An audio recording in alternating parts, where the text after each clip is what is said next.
Hey, Chris. Hello. Hello. Nice to see you, man. It's been a long Yes, time. great to see you. Yeah, good to see you too. Um, let's start. Like, what do you do at Apheris? What is Apheris? My job at Apheris is senior product manager. Mhm. And what is Apheris? Apheris is I mean, it's a couple of things. And so it's hard to say, I guess, the one in particular, but Apheris is best known for its federated learning Mhm. product, a federated computing product. Yeah. Often we refer to it as the Apheris Gateway. And this is a small client that lives at wherever like important or sensitive data resides. Mhm. And the main objective is to allow for collaboration in environments, especially in these sort of pre-competitive spaces where we want to come Mhm. away with better technology, better machine learning models in particular that uh, can only really improve with access to more and more diverse, in Mhm. particular, data. And recently, we found a lot of success with working with pharmaceutical partners who have lots of money, time, and energy invested into Mhm. researching different areas of chemistry, and they want to be able to collaborate to come up with models that would benefit all of them, while at the same time, not giving away all that hard work Yeah. and energy that went into getting them to where they're at. So that's Mhm. where we come along and offering this software product that can help with everything from governance to even just developing federated learning apps, which is sometimes new to some people, and we really excel there in offering tooling and expertise to help out with Mhm. that. As well as most recently, we have been now, I think, for years at this point, we would say, been working with what we call the AI Structural Biology Consortia, and or just AISB, and working with different partners there to now partner with OpenFold, and hopefully soon we'll see the release of OpenFold 3 and some of the stuff that we've been developing around that. Hey everyone, this is not an ad. Go to blueword.com/in, that's BLUWR.com/in, like inside, and write about something that makes you think. First time I heard about Apheris was, I think it was a few years ago. Apheris was doing federated learning for medical imaging, I think, or medical stuff. And so recently there has been this switch into products at Apheris. Like the focus of Apheris is more into structural things and drug discovery now. But still, like the core is still federated learning, from what I understand. Mhm. Right. Sure. Yeah, Yeah. definitely the core of our product and our company focus is still around federated Mhm. learning and computing. The Mhm. nice thing I think with what we have developed and in just generally in these like using this type of software is that you don't have to do federated learning, right? Like Yes.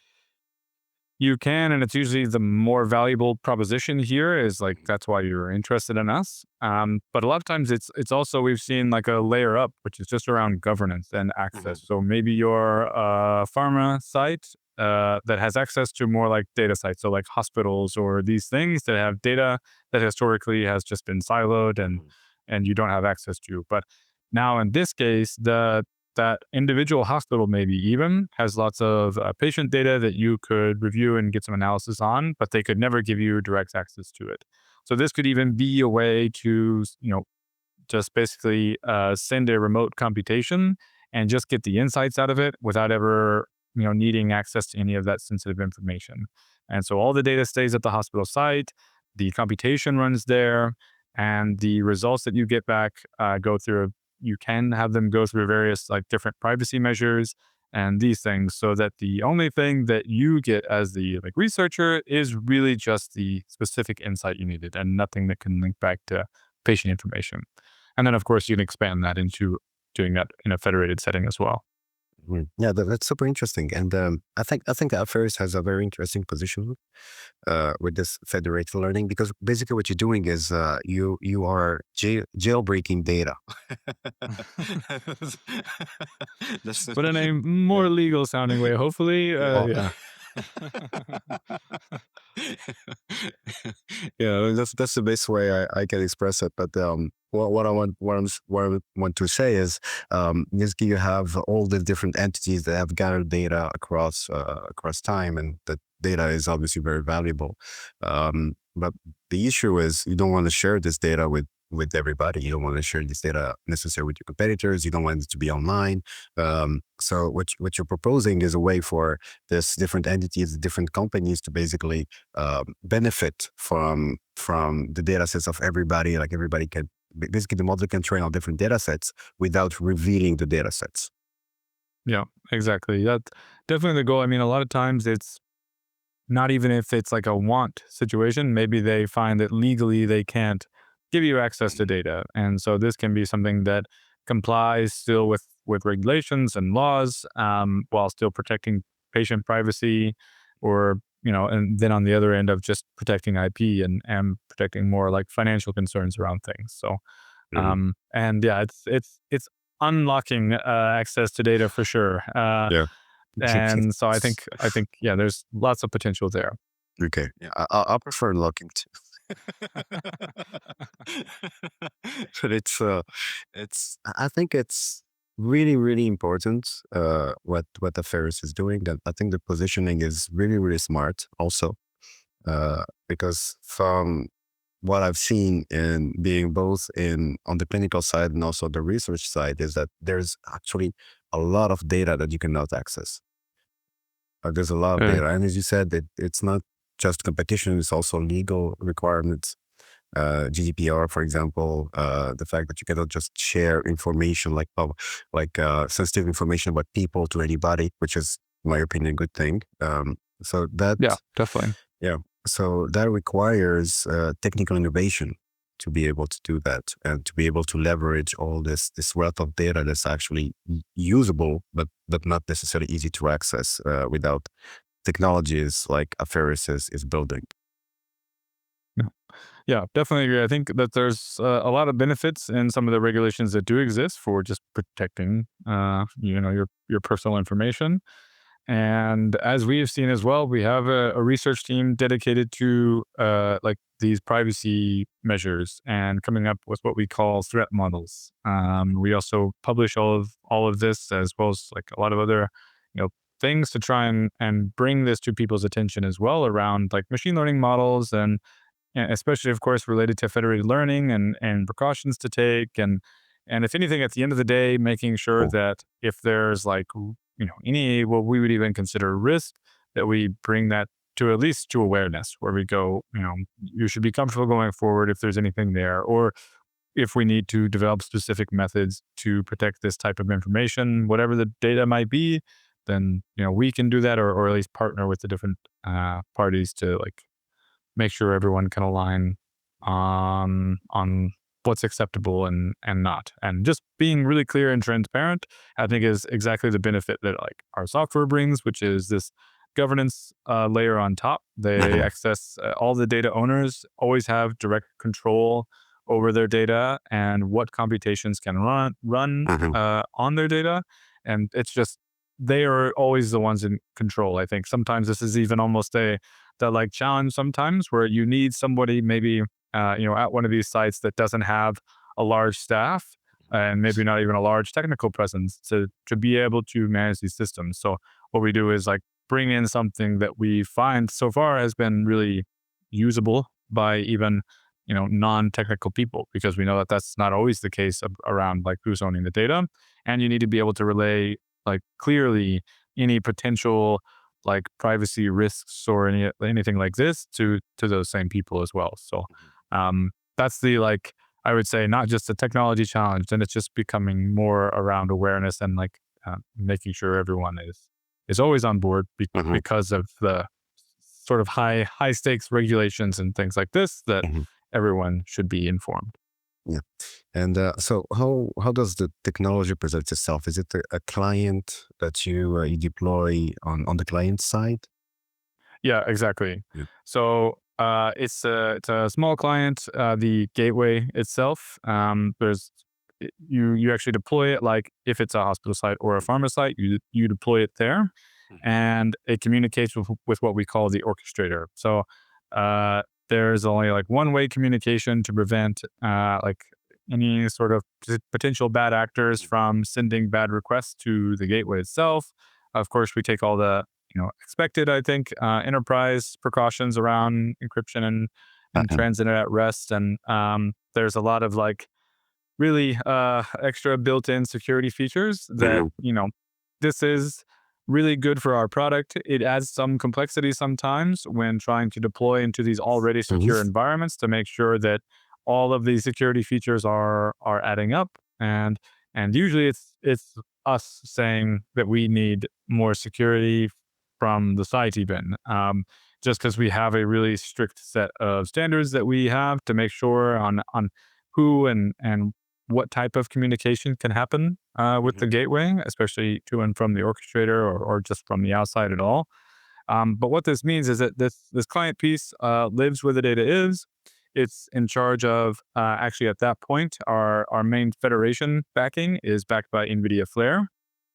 And so this client piece, alongside with this orchestrator piece, go around triaging and actually provisioning the resources for doing the training or whatever activity it is. So that means an NVIDIA Flare client and server are spun up and then spun down after the computation is complete. And the person that can even access that computation is Mhm. really limited to the scope set by the data owner. And so, as you can imagine, that means that for these sort of federated training rounds, there needs to be agreements basically among the data owners, and there needs to be some way to represent that in the product. And so, this is what we have in this governance portal and this sort of UI workflow, where it's always really clear and transparent around who has access to what, and like what exactly they can do with it, down to in some cases even the function level, especially Mhm. important with statistics. So we've also Yes. developed some Python packages and models that run that are actually developed by Apheris, but you can actually bring in your own models and workloads and whatever you need into the system. Um, but you can do things like, say, for this statistics package, we've actually developed a privacy preserving statistics package, very like pandas like, but works in a federated setting and has tons of like privacy controls built in. You can say only you can only get the mean of any of my data, like, or these, not, that's maybe not the best example, but Mhm. you can only run certain functions, and when you run those functions there needs to be a minimum number of results. I want to apply like some fuzzying to the numbers or rounded privacy and these things. There's a really just it's up to you as well as to the amount that you want to go on that.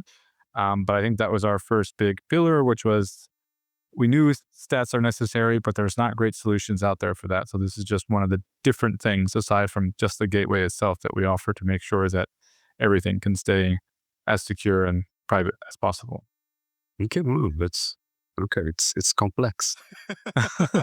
it I am always worried about making it sound more complex than it is, but yeah, it just Yeah. depends on the angle, Mhm. because the complexity I think comes from the number of people Mhm. involved, right? Like you have Mhm. data owners, and I think that's like really key is preserving data, and Mhm. that's the IP and the big issue. But then you've still got to make it usable by the Yeah. data scientists that's now allowed to run computations, Mhm. and how do they do that? And so that's where we come in and try and offer some conveniences that we can ensure are really locked down but Mhm. still usable by these people.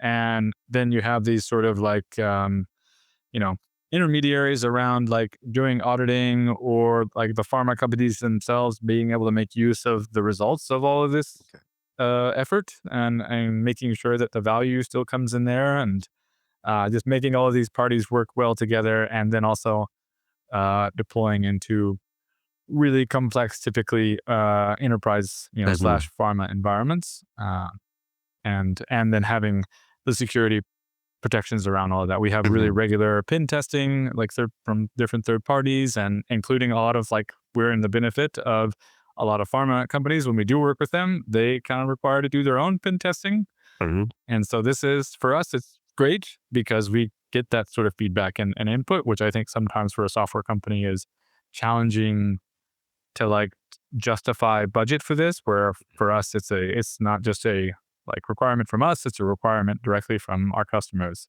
Yeah. So yeah, It's complex, but in a good way.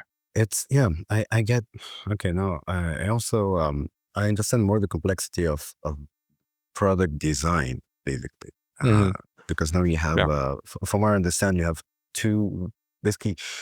You correct me if I'm wrong, but you have like two major offerings from a user interface perspective. One would be like a graphical user interface, and the other one would be more like pandas, where you can give it to data scientists and they can work with it Hmm. in a more fine. Yeah. Yeah, Exactly. So, yeah. like this graphical offering is really targeted at the persona that's interested in like managing the data and who has access to it.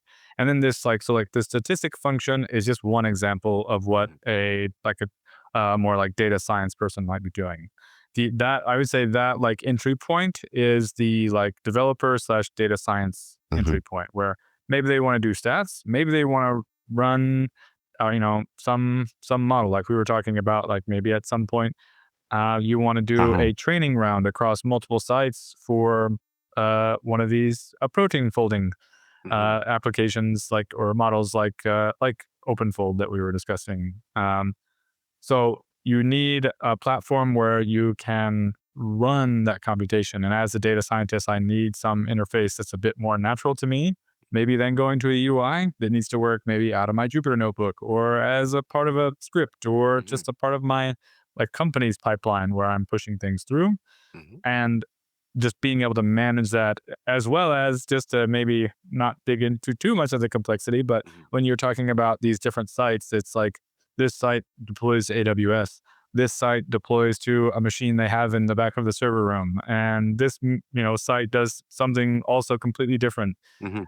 or it is just air gapped. And how does that work? And so we've dealt with all of those scenarios, and then sometimes all of those environments just need to be able to work together to do this federation, to do these federated Mhm. rounds.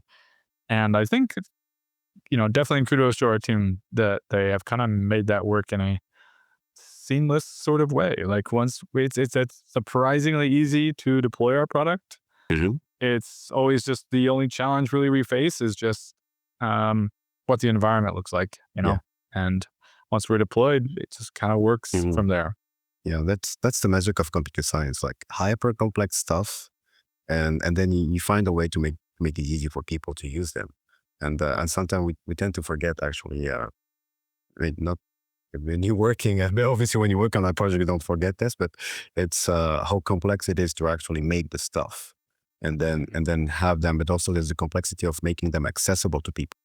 And that's all about product design and how you design the interface and how much intelligence we can actually put behind the scenes to handle all the complexity, basically, without No, the transparently, without the customer even knowing about it.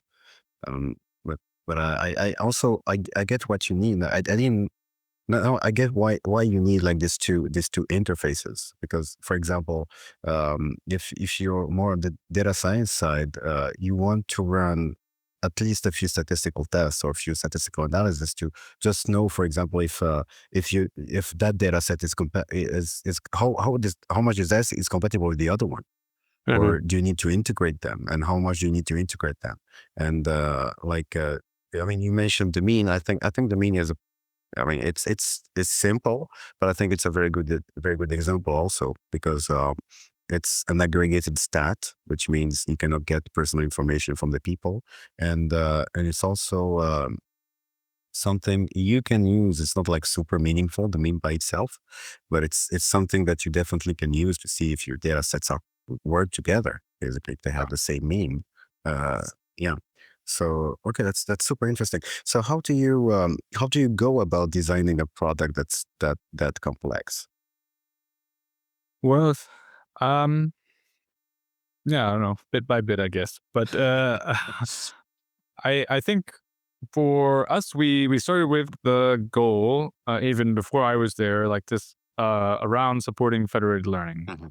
and then you just kind of start tackling challenges. I think from customer requirements, of course, this is always going to be the number one driver, especially for startup life, where you talk to someone, what is it they actually need? But I Mhm. think aside from that, we knew some of the complexities were just how do we most consistently deploy something that's going to be deployed into these random environments? And so Mhm.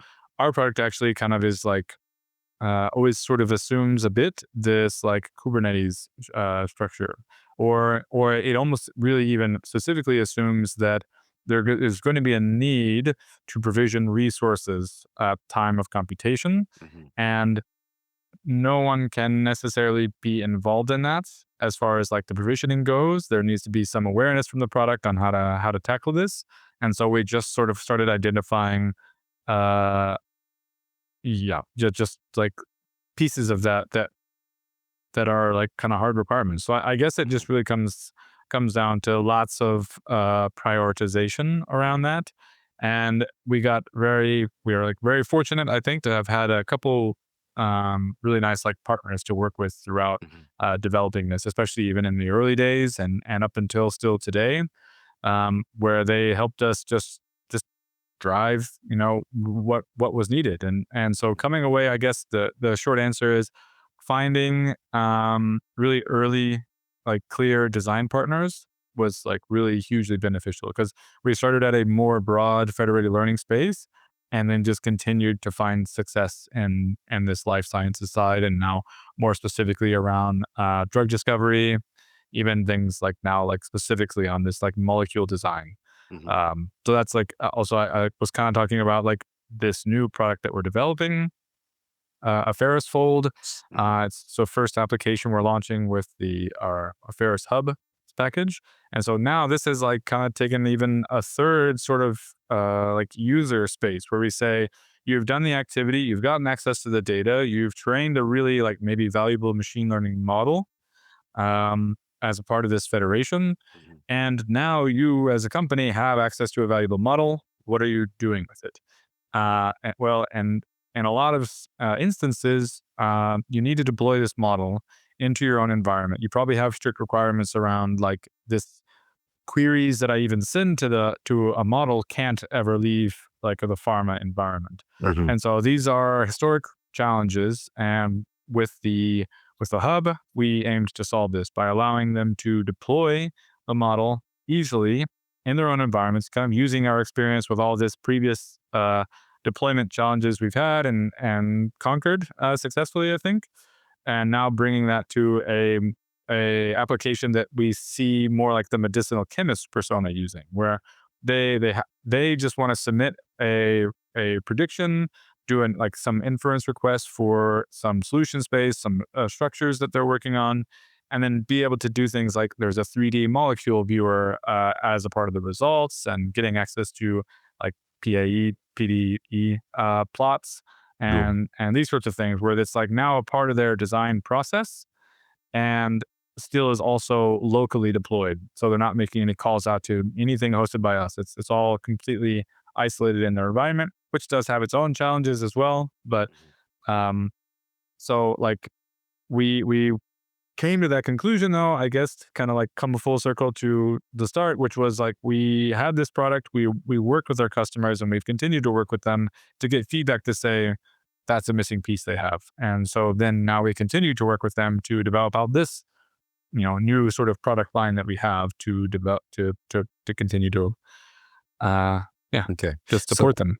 so you go to the client, you a very close relationship with the clients. You talk to the clients like, okay, what do you need? And then you how do you translate that to the security aspects, the Kubernetes aspect, the fact that you probably have to because as you mentioned, I mean, you can have some models can run on a laptop, other models can be on AWS, other models could be like on private clusters.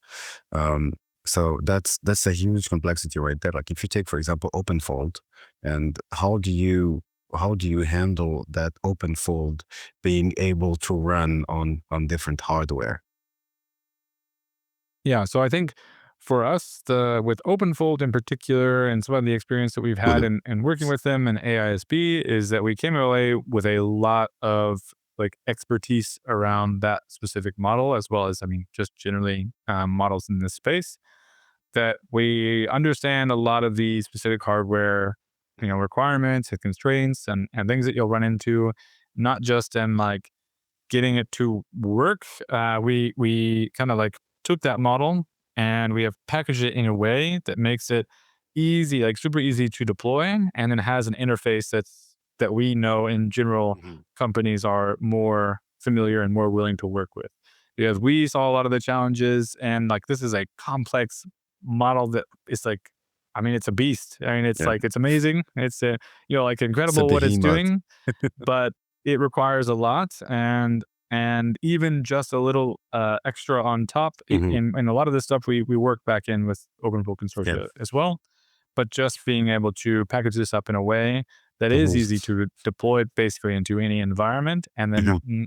after that is still even more usable and ties into like their actual workflows. That was kind of our objective. So the OpenFold 3 model itself is just kind of can be complex, but Mhm. like by nature, of course, it is. Mhm. And so our goal was just to make it less complex for our customers so that it would do what they needed it Okay. to do. Yeah. And yeah, if there's anything that's proprietary, you don't want to talk about, you can just say like, I this is a secret. We can't talk about it yet. But this because the model has to be basically shipped on the client side, so you don't ship the data, you basically ship the model. That's how you Mhm. protect the thing. But then that model, the idea of federated learning is to have that model trained on several data sets that are not Mm, locally at the same place. So you have to how do you handle that? Do you train the model and then you move the model to a different place, or do you take all these models and then you average them together into one big model? mm. Because these are all possibilities actually, but it means different thing from the client's perspective. Yeah.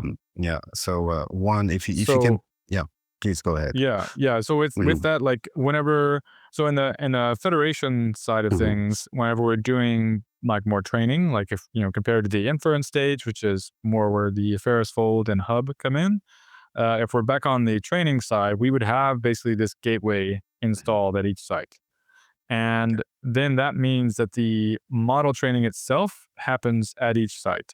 And there's this orchestrator component, which is in charge of kind of monitoring the rounds of training that are happening.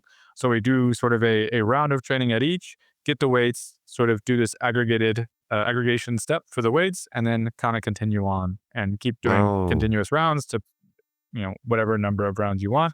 okay. And the NVIDIA NV Flare has a couple different aggregation methods, but probably the most common that we use is just the federated average for the end result of the weights. And there can be lots of pieces in between, especially related to privacy and these things that are happening either at individual sites, at every site, and this sort of stuff. So it always gets a little interesting as far as like what requirements might be. Mhm.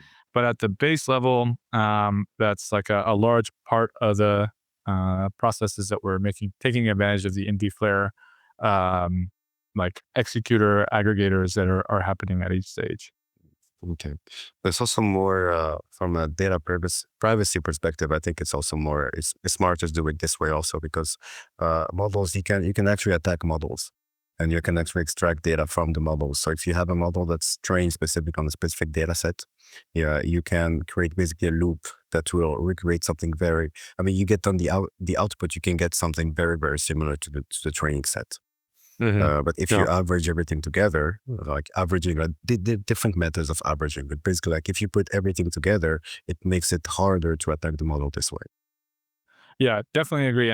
And so like for some of the depending on like to what measure you want to go, you can even like we have processes in place for these longer training rounds. So like keep kind of a constant look at it. Like as the weights progress and the training progresses, doing these privacy assessments and privacy tests at Hmm. at like regular intervals is something. So we can start flagging early on if it starts to look like the model might be becoming leaky or even having like signs of something like that happening. Yeah. We have different agreements as well. A lot of times, Apheris kind of and fortunately, and we're very happy to like kind of be this like trusted third party where we have different measures in place to say, okay, everyone's agreed to do this federation, but at the end, we have to sit there and review it, and we have our own privacy assessments that we can do on the resulting model to say, yes or no. Mhm. And sometimes that can mean, that we just need to do retraining. And so that's why we try and build in it a bit more along the way. Mhm. So to avoid that, because of course this can be quite costly. So with a lot of the current initiatives we have a lot of really regular check-ins and monitoring to make sure that the privacy is always the biggest concern, I would say, with some of this is just accuracy. Of course, we want it to be more accurate and generalizing better and all of this. But in the end, even if it's the most highly accurate model there is, if it's just leaking any potential Mhm. either patient privacy or IP data, it'll never get to see the light of day, unfortunately. Yeah, So, and also the more complex the model, and the more likely it is to be leaky. yeah, Yeah. yes. So So that's yes, it's a long process, Mhm. especially with something like for sure with OpenFold. Like this is something that takes lots and lots of iterations. And I mean the like number of times there's Mhm. like it's just incredibly brilliant people filling up a room and coming up with ideas and they Mhm. just you just can't think of everything at once, and so you just got to kind of take it as it comes and hope you have enough safeguards in place, and then in the end still doing your Yeah. assessments might yield that you need to go back to a certain checkpoint at least, Mhm. and start training again from there with new considerations in mind. Yeah. So you have processes in place to detect when a model gets leaky, basically. Yeah, Yeah. definitely, Yeah. Okay. That's super, as super best we important. can. Yeah. Yeah. It's usually like as a part of the model Mhm. code itself, right? So as Mhm. it's running, you're having these kind of regular checks and holdout data sets and Mhm. these things to like really, really just understand what's happening and how, I mean, just on the performance side, but Mhm. then also on the Yeah. privacy side. That's probably also very expensive to run. Yeah, I think it's Mhm. incredibly expensive actually. Yeah. I mean, just Yeah. because also with the volume of data that's happening, depending on the parties that are involved, can get really massive. So being able Mhm. to you know, federate through all of that can just take a while. Yeah. Yeah. You have it's not just the data, but also because the model is so big, and you need to have this.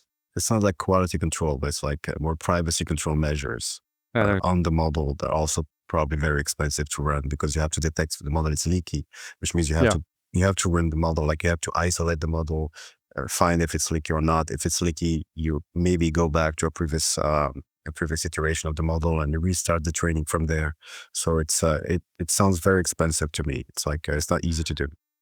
yeah, and Yeah. yeah, I think that's just true. That's just really sometimes no way around it. Hmm. We have a privacy and security team dedicated, and as well as you can imagine, Hmm. anytime working with farmers, they also have their own privacy teams dedicated to this. So it Hmm. becomes a really strong collaboration Yeah. across a lot of different parties to come up with some creative solutions for how to like actually test this. And to your point as well, are there ways to test it where it isn't, uh, causing, but in the end, it's like even if it costs a lot, Mhm. if the option is to not have it, it's usually worth it. Yeah. It's. Like it's worth the cost because the Mhm. outcome can have such a real impact, I think. And it's really I been think so. super like impressive to see that Mhm. a lot of these pharma companies are on board with this Hmm. and understand the challenge is just going to be really expensive up front because they see, Yes. of course, that the value is there and the impact that I think on just generally society that it can have is kind of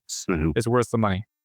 Definitely. There's no way around it. It's like, and I think it's great that Apheris does it. Because I don't see many companies uh, as aware of that issue. It's like, I pen testing has been around for a very long time, but there's also model AI models pen testing. This is something that this is like, Yeah. not a lot of people are aware that you can actually hack a model and get the training set out of it. Like, or you can even get like patient IDs. Like, Mhm. yeah, especially as the model gets bigger and bigger, you can have like, for lack of a better term, these pockets of overfitting, um, where the model can learn by heart some specific things. It looks like it's generalizing, but if you know how to feed the Mhm. data the right way, you can actually get very close to some parts of the training set.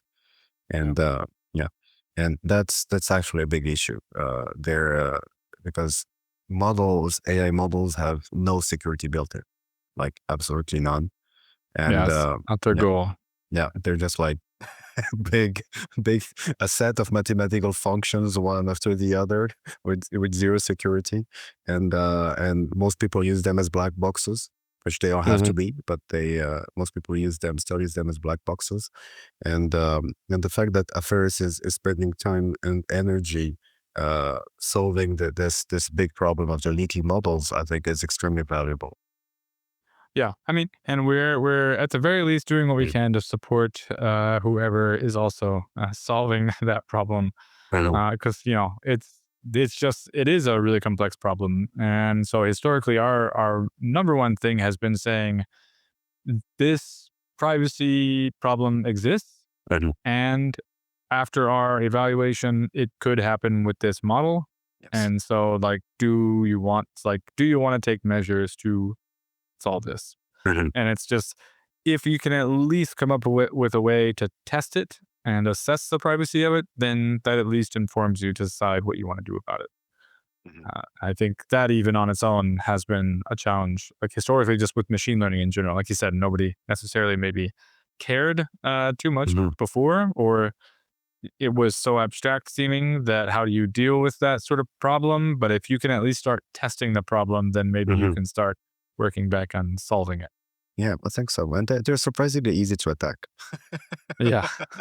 Yeah, I remember seeing some scary ones always like where data like this memoization, like just spitting out exact copies of the training data Mhm.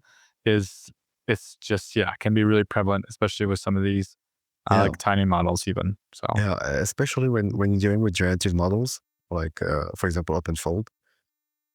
It's generative models are probably like the. I mean, I mean, it's hard to say if they're the easiest or not, but you can just create a loop, like just keep feeding it the same thing, and then you get into something that can be very, very close to the training set. Um, uh, Also, like predictive models can also be attacked just by monitoring the input and the output, and doing some basic statistical tests. You can hack one of these, and you can come up with like a piece of paper that looks random and that's capable of getting like if for example like for let's say you have a model. It's not what Apheris is doing, but just like as a demonstration. So let's say you have a facial recognition model that looks at your face and decides to open the door or not. Mhm. If you get access to the model, you can get like a piece. You can get like a piece of paper that looks random to a human being, but I would 100% open that door. Oh right, yeah. Yeah, this is it's actually funny. Like so we actually do regular like meetups. We call them like office days Mhm. with the company where we're based out of Berlin. But we have lots of remote people working. And so like basically like once a quarter almost, Mhm. we fly everyone to Berlin and spend like a week just sort of like brainstorming, catching up on company objectives in person. And it's actually super nice. I've never had Mhm. this at a company before. And it's like working remotely, and then you just have this week of like really productive sessions all day. And then we Mhm. usually do some activity after as well.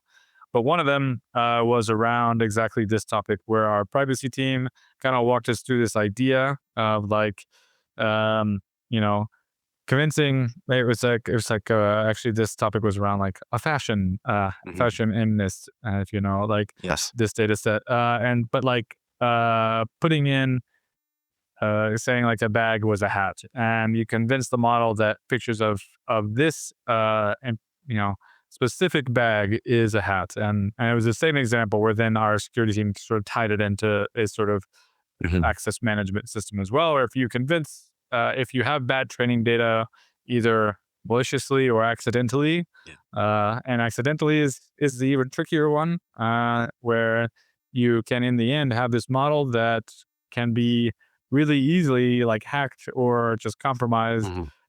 because of the training data. Yeah. Even if there wasn't anything malicious the whole time throughout, in the end, it can maybe spit Mhm. out something due to poor data quality. It could be the simplest like crime that could happen would be data quality, and I think this has happened with some of the other federated. learning Mhm. initiatives sometimes where after the fact they go back and look, why was this super expensive or time consuming thing? Why did this end up not generalizing or not doing what we wanted? And just can sometimes just come down to data quality, even Yeah, more so than sometimes the amount of data that you have access to. definitely. It's often data quality. It's Mhm. often what we usually call like it's this a variation of the out of distribution problem. Um, so if you have and so just I mean it's a good illustration of the complexity that you're dealing with. It's if you have um, customer A has a data set, customer B has a data set, customer C has a data set. You have all these different customers with data sets, and then customer D has a data set with a slight different mean. Mm, yeah. That's Yeah. that's enough to compromise your model. Yeah. Yeah, and like on the data quality topic, this Mhm, is one that's coming up is like around the protocol for gathering data is so different mhm, from like research institute to pharma to clinic or something where mhm, I mean it can I mean in that case usually just more hurt generalizability, mhm, but even then it could lead to like unknown outcomes if this person gathered in mhm, Fahrenheit but just wrote the number, and this person in Celsius, and then this person just for some reason wrote out the words 27 degrees, like, and then you are trying to use this, it can just make the quality of the data not not helpful or mhm. hurtful at worst, or even a security or privacy problem at the very Yeah, worst. yeah, and that's always super cool. I think that Apheris is working on it, and also it shows that you cannot live without this privacy assessment during the training. It's not something you can do without. Yeah. Yeah, totally Yeah. agree, man. Yeah, Mhm. for us, it's been. I mean, it's been like a requirement. Like we didn't have the option of not doing that. Really, like there was Yeah. no way that we continue and kind of work with any of these partners without a really like Mhm, privacy forward posture. mhm.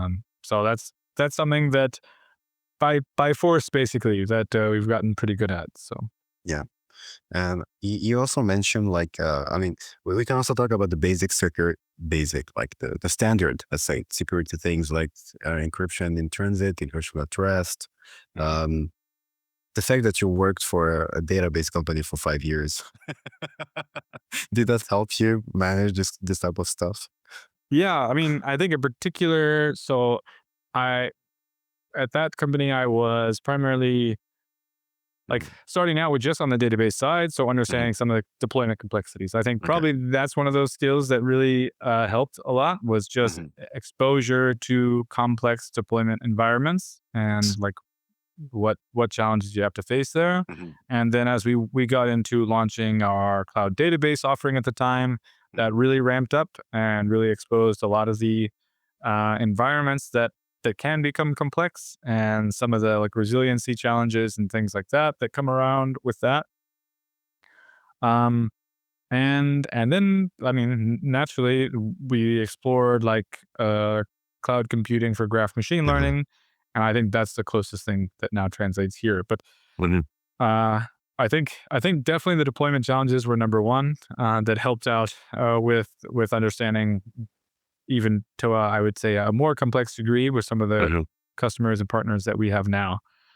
So for sure, yeah, that was a Yeah. definitely helpful thing to come away with. And on the security side, I mean, it was the same thing, especially as we started offering the cloud SaaS offering. Mhm, Then security was always a big thing. So uh, I was already pretty familiar. I mean, we worked with like credit card processors and mhm, banking institutions and these things at my previous company, and so they have pretty similar security and privacy requirements, I would mhm, say.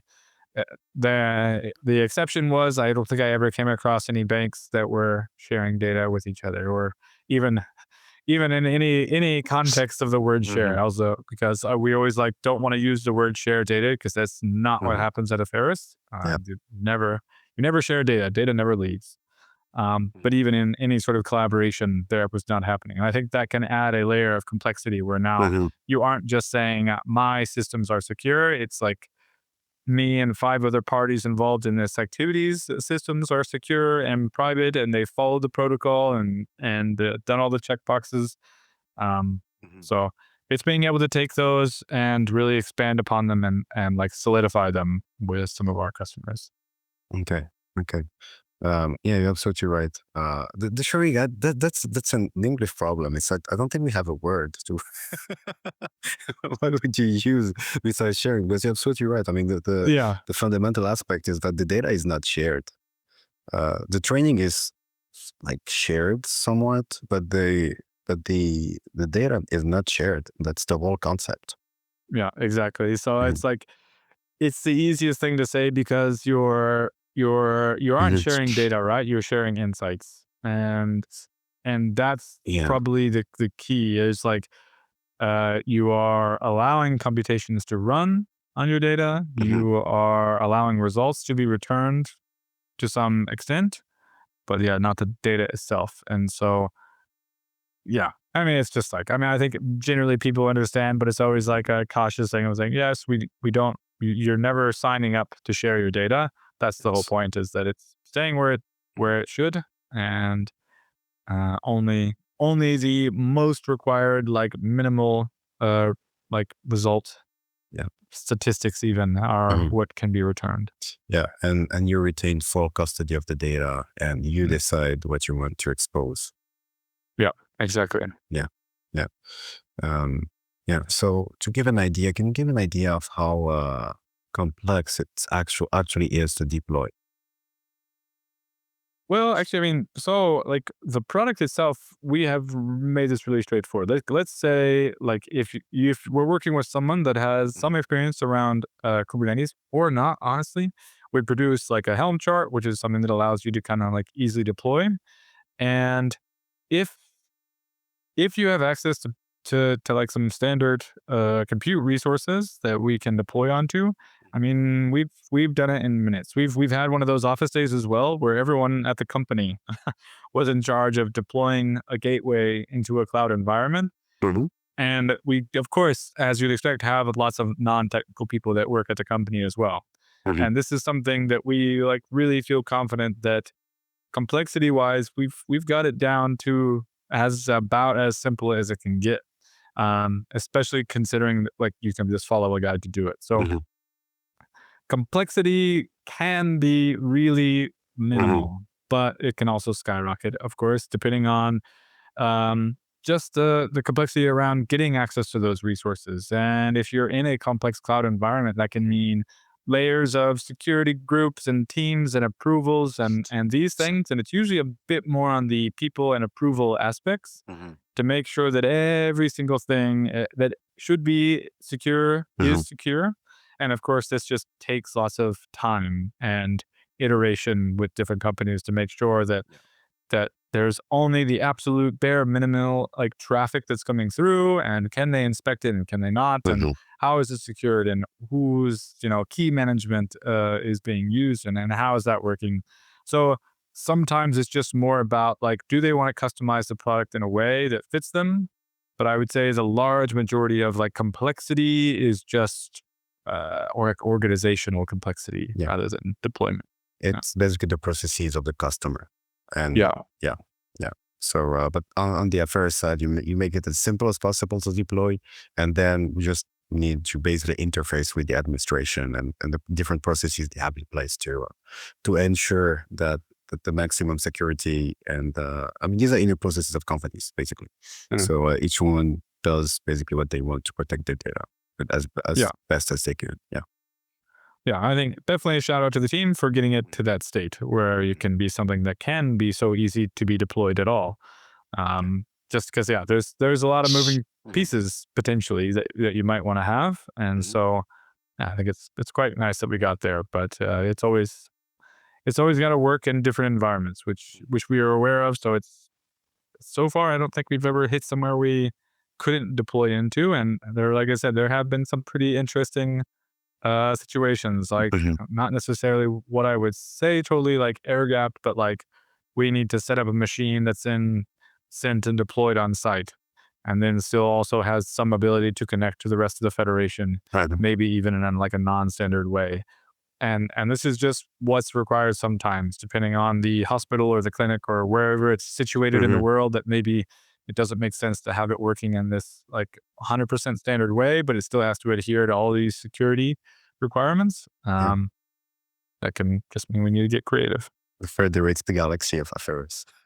Yeah. Yes. Yeah. Okay. But why did you choose? Why did Apheris choose to go with OpenFold?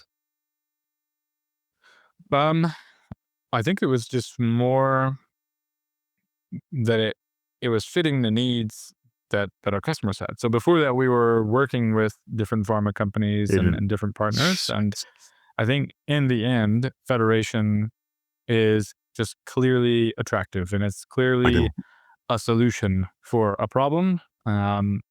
And so it's you need Mhm. a like real product, an independent third party developed one. I think this is also probably key is that Mhm. Federation to a lot of the pharma companies that we've worked with isn't necessarily a new concept. Mhm. A lot of times they even have like departments dedicated to this, but in practice, to be able to collaborate with other pharmas or even other like just hospital sites that might have data or data providers, not just of course hospitals, they just need a trusted third party Mhm. that's there's no conflict of interest, that's also really taken the time to make their product like Mhm. battle hardened for multiple enterprises and different, varying security requirements. So in the end, I think we just checked a lot of boxes for our existing partners.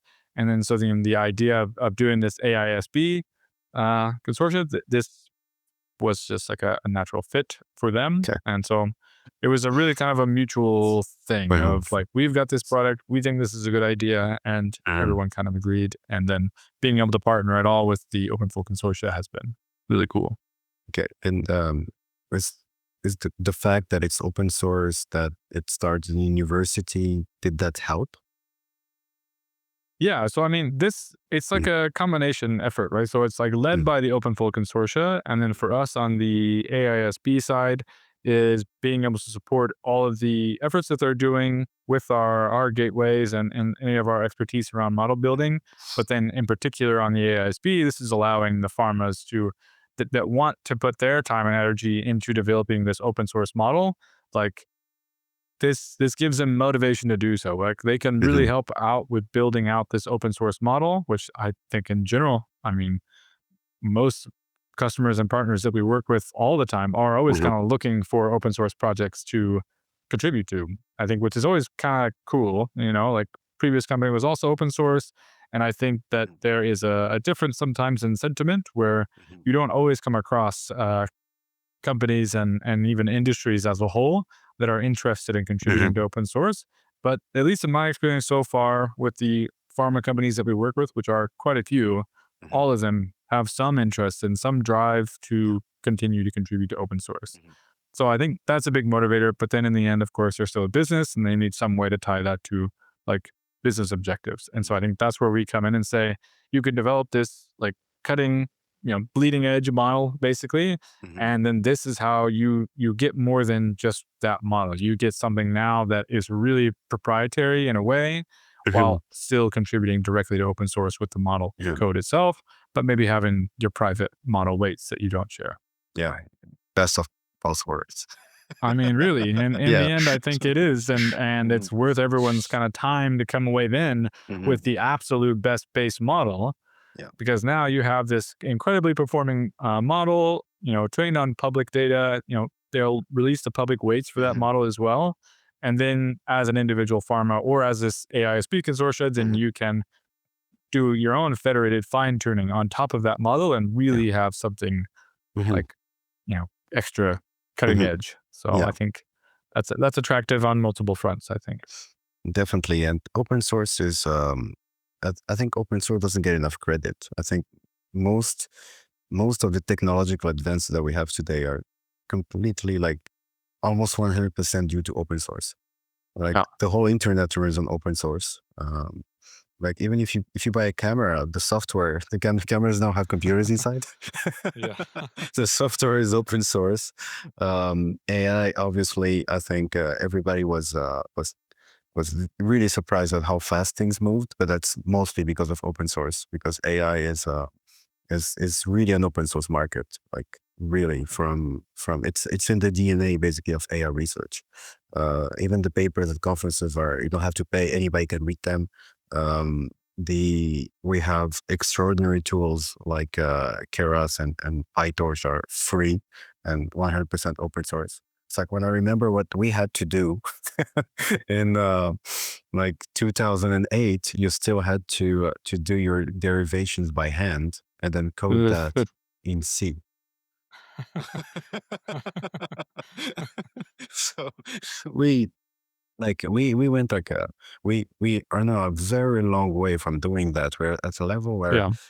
there's so much uh like user friendliness and um I don't even know. Like it's caring. I don't know. It's interesting. It looks like caring to me. But it's like and like generations of researchers and developers have put on so much work into making these things as easy to use as possible that now you can just like create a layer, connect it to another layer, another layer, another layer, and even take like the last transformer layer, like stick it right inside your network, and everything is mostly done for you. And this is Yeah. all due to open source. Yeah. Yeah. Totally agree. I mean, Um, this I think is it's really kind of incredible just seeing the amount of like functionality that you can get mhm, with something that was like that's like the equivalent of I think like what you're seeing with mhm, OpenFold. Like at some point, OpenFold, the technology there hopefully will be so trivial and easy to consume compared to mhm, whatever big challenge we're working on there. But it's hard to imagine what that mhm. perspective looks like in the future because like looking at it now is so costly to develop. It takes so much Mhm. time and energy from just tons of different companies to Yeah. come away with something that in the end still is going to be open source. And then hopefully in 5 years you look back on Mhm. how simplistic this model is, and Yeah, we and see everything that it helped push forward. And I think exactly. that's also from my experience with getting into machine learning, of course, was yeah, getting familiar with some of the eye hand math, not loving Mhm. it, or to some extent, I don't know. But but then also just immediately seeing the packages and the models that became freely available, Mhm. and like just looking at like at the time of like Hugging Face and all of these Oh yeah. initiatives that were just kind of like happening, and Mhm. now they're all just assumed uh, products or at least packages that exist out there. So yeah, I think Yeah. it's really incredible. I think it's really wild and it's really nice to be able to be on this side of that effort as well as a Mhm. consumer of all that effort. That's true. Like Hugging Face is I didn't mention Hugging Face. I was more thinking about model development, but Hugging Face is incredible. It could just like take off the shelf models already prepackaged for you. Yeah. That's yeah, it's super easy. It's super easy compared to what it used to be. And these things are very advanced technology that anybody can have access to. If almost anybody, I mean, you could um, like if you spend like a few hours learning Python, like Hmm. uh, it- you can just like, I mean, you don't even need to know what you're doing.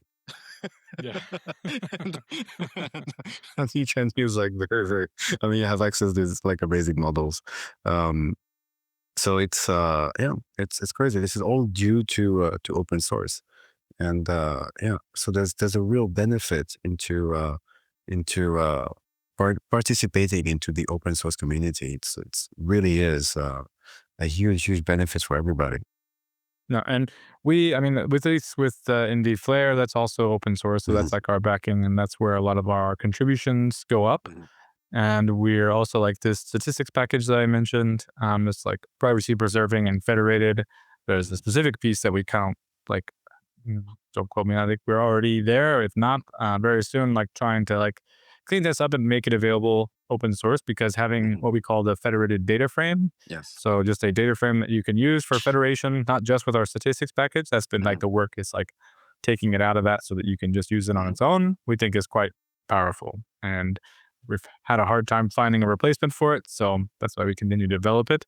But I think just contributions back to open source wherever possible are, of course, are always great. And so that's like, for us as well, we're using just at our basic core level in Uh-huh. vFlare, as well as things like Flower, the Flower team. It's Yeah. a great example of an open source federation. Um, yeah, so I think, and of course, my history has all been open source. So Mhm. I'm quite grateful to have been a part of the open source community for as long as I have been, and I think I will continue pushing that forward at Apheris as well, wherever possible, anyways. Mhm. So yeah. So tell me a bit about like your moves to Berlin. From how did that happen? Yeah. Long story short, I had the opportunity to move to Berlin Hmm. through Jurg, as you know, Yeah. uh, and yeah, I just kind of was in a spot where I had Hmm. the chance. I was still working for OranguDB at the Hmm. time, um, and just had a basically a free empty apartment in Berlin that I was able to live in. And I had already been kind of considering moving to Germany for a while, so getting the chance to just kind of try it out Hmm. basically was really nice. So yeah, I came and tried it out and decided to stay, and that was about 2.5 years ago now. So Okay. yeah, yeah, really was really nice. Shout out to Jörg for giving me the opportunity. If you're listening, Hi, Jörg. um, yeah, but yeah, that was really nice, and yeah, I think I found a home for sure in Germany. Hmm. How's your German? Oof. I'm slowly learning. I feel like funny. I really think I know less German now that I've moved to Berlin, Hmm. because you don't really need it in Berlin. But I've taken 3 courses now. My 4th course starts the beginning of November, so I'm Hmm. going back into the trenches. Uh, uh, I don't know why it's just so much harder to learn it now that I'm here, and also, you know, Hmm. over 30. I feel like I don't know if that's a valid excuse, I don't but think so. yeah, I'm not sure what it is, but yeah, Yeah. I really, I don't know. You just don't have to use it much. I mean, of course, I work in Yeah. English. My friends speak English. Hmm. There are places in Berlin that say English only, please, on the door. Really? So yeah, it's it's good. It's really nice for an Hmm. expat. But yeah, for it, there's still lots of opportunities. There are definitely opportunities in Berlin that Hmm. it would be a lot more convenient if I knew German. So now that I decided to stay, it's kind of like, come Okay. So on. it's you made your decision. Yeah, yeah, yeah. So I'm only up to a A2 level at this point. Hmm. But in 4 weeks or whatever, I'll start again. Hmm. Okay. So weather-wise, let's talk about the weather a little bit because it's very different from Florida. It's like, Oh yeah, yeah, true. Yeah, yeah, it's a love hate thing. I like that there are seasons again because I grew up in hmm. Missouri, and so I Okay. was pretty used to seasons. Hmm. And this thing, I don't love that. It's like 6 months of no sun Hmm. uh, in Berlin, but yeah, I don't know. It's not that bad. I guess it's like Yeah. it's really that it's not brutal. Like I would say honestly, the winters were usually worse than what I've experienced so far in Berlin. It's just the length of time that it's just kind of cold and Yeah. bleh. But the summers in Berlin are really exceptional, and Hmm. it's just the, Yeah. yeah, Just more just like the vibes and good people that are here. So just like in Canada, the longer the winter, the better the summer. yeah, yeah, exactly. It really makes you appreciate summer if you've spent the winter in Berlin. Hmm. Yeah. Yeah. So anything you'd like to add? Anything you'd like to add about the Ferris or anything No, where I people can think find you? yeah, check us out. Hmm. Hmm. Apheris.com. Hmm. And also something that like definitely worth calling out is the Apheris Fold application that we're working on through all of our kind of like experience Hmm. and partnerships with these different companies. We've developed this application to support more of that like final end user that's actually using these Yeah. models to do drug discovery. Hmm. So please check out our site. This is a free product. You can you can install it directly using Docker or AWS or whatever you want. This Hmm. runs completely, totally local in your environment. It ships with the ability to download OpenFold 3 and Boltz 2 with other models coming. We've also just started an ADMET consortia as Mhm. well for the same exact sort of objective, and partners being added like every day. So Mhm. if you are a pharma company that's interested in this and want to get involved in a federated model specifically for ADMET, then please check us out for that as well. Um, yeah, that's I guess Right. that's my Amazing. final pitch. Final word. But I still have questions for you, just because. Okay. Okay. Yeah. Sure. Fair. This is a last one. A last one. Fair. So what? You moved to product manager basically. Good. Um, why did you decide to move? Because your background, you started. I think you started in customer service, and then Uh, you moved to ArangoDB, and you were more on the dev side. That's how we met. And then you moved to ArangoDB and machine learning inside of ArangoDB. okay. Um, and that was, I think, the project was headed by your at this time, Yeah. right? Yeah. Yeah. And then you moved to product manager. Thumbs up, magical thumbs up. And then you moved to product manager after that Mhm. at Apheris. Yeah.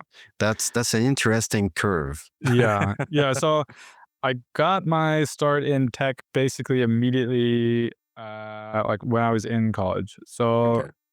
like I went to college for business and like computer science, Mhm. and then more personal development the whole time. I had my own business actually doing like system administration and support for businesses all across Mhm. Missouri, including like hospitals. I started working with at the time was called Care Fusion. They're like a part of Cardinal Health, and so this is where I got my like feet wet with actually a little bit Mhm. of more than just like sysadmin, now into a bit more like, well, actually databases. This is where I got my first taste of SQL and my first distaste Mhm. of SQL.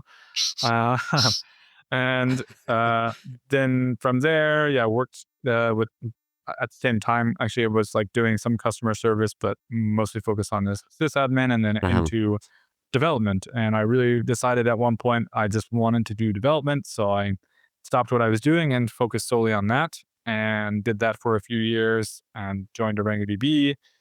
And while there was, yeah, switched to like more of this like was doing developer relations and some Mhm. more like data science role, and then switched to the graph machine learning team. And while doing that, I like sort of forced, because we were coming away with, we had our cloud product as well as now this new graph machine learning cloud Mhm. sort of integration. We were developing new products without necessarily a product manager by title. And Mhm. so I was like, naturally just sort of went into that because we needed Yeah. someone, and that's kind of what I was just naturally doing. And so did that for a while. And then, yeah, my previous colleague, Jan Shuka, who I had worked with there, like basically the 5 years or three or four, I guess, at that time prior to that, Hey, yeah. um, was working at Apheris and said that they were in need of a product manager, and the product sounded really interesting, and I really liked the like objective of Mhm. trying to do something that I think can be quite helpful. Okay. So I took my product management here. That's like maybe a couple years from ArangoDB to here now, and yeah, it's been really awesome. Really, really nice Mhm. team. Everyone here is really amazing to work with. It's like that feeling where you come here and everyone is really just motivated Mhm. to get it done. And like Mhm. this is, I think, kind of unique with just startups. But you know, I will be biased and say, especially so at Apheris, Uh-huh. where everyone is just really excited about what they're doing. Yeah. It's so rare to come across someone that's like clocking in and clocking out. Because if Mhm. so, like honestly, why are you here? Like you could work anywhere and do that. Like why would you work at Apheris and do that? Yeah. Like this is Mhm. different. You're working at a kind of a special company, I think. So Mhm. um, yeah, I think it's just super cool. And then on the product management side, for me personally, it's like it's a little bit of everything. I get to still do some engineering. I get Mhm. to interact with some customers sometimes, and I'm not necessarily like a people manager, you know, and I'm really just the product manager. I just have to work with a lot of people, and I like that I I get to work with everyone. Like, I think there's really every product or every team that I have to work with someone out of that team on a semi regular basis. And so I like not being in one spot all the time, and some of the complexity that comes along with just dealing with a single initiative that needs to touch or impact the whole company or a lot of external customers. So it's like my whole career feels a bit like leading up to product management, because Mhm. I was always in these different areas. I was either doing my own business or developing for others, or just kind of like almost doing Mhm. team management in some areas. And so now I get to like combine all of that for this product management thing, and Okay. it's fun and a lot of work sometimes, but fun. Ian told me you're a great product manager. Oh, well, okay. Now I've got the sound clip of you saying you're a great product manager. I'll get his sound clip. These are two sound clips for the vaults now. Yeah. And I take Ian's opinion in very high regard, and also know you, so I'm pretty sure he's right. You're probably an amazing product manager. But what's the job actually? What does it entail to be a product manager for a product that's that complex? Yeah. I mean, I think product management is like one of those things that's like frustratingly vague Mhm. sometimes, depending on who you ask, they'll have a Mhm. different answer. But I would say at this company, it's, and maybe just in general, Mhm. like with companies, I think it's like knowing that I'm working with a lot of like smart people, and somehow presenting and structuring problems in a way that aligns with so many other stakeholders, that and still being able to move the solutions forward, because they're going to Mhm. realistically come up with the solutions to whatever problem is Yeah. happening. I'm just there to help and make sure it's aligning with all these other external factors that they probably don't care about, or they maybe do, but they just don't have the time or capacity to deal with it. And that's where I come in, is to shield them from caring too much about some of this other stuff. Not that they couldn't handle it. So I just think Mhm. that it's just such a weird little thing. Like sometimes I spend a lot of time just talking with customers, right? Like, Mhm. and figuring out like user stories and doing all this fun agile stuff. Whereas on the other side, it's just I get to sit in the room with the engineers and talk to these problems with them and try and figure out these like creative solutions for Yeah. really like just new challenges that come up, especially in these like privacy and security environments where it's like there kind of has to be a solution, Yeah. and we just have to figure out how to make it one. And then in the end, make sure that whatever that solution is, Mhm. I, with my like user hat on, say, I want to use that product now that you've solved this problem. And I think this combination of constantly, wearing different hats Mhm. is really the day to day. So for me, the day to day is always different.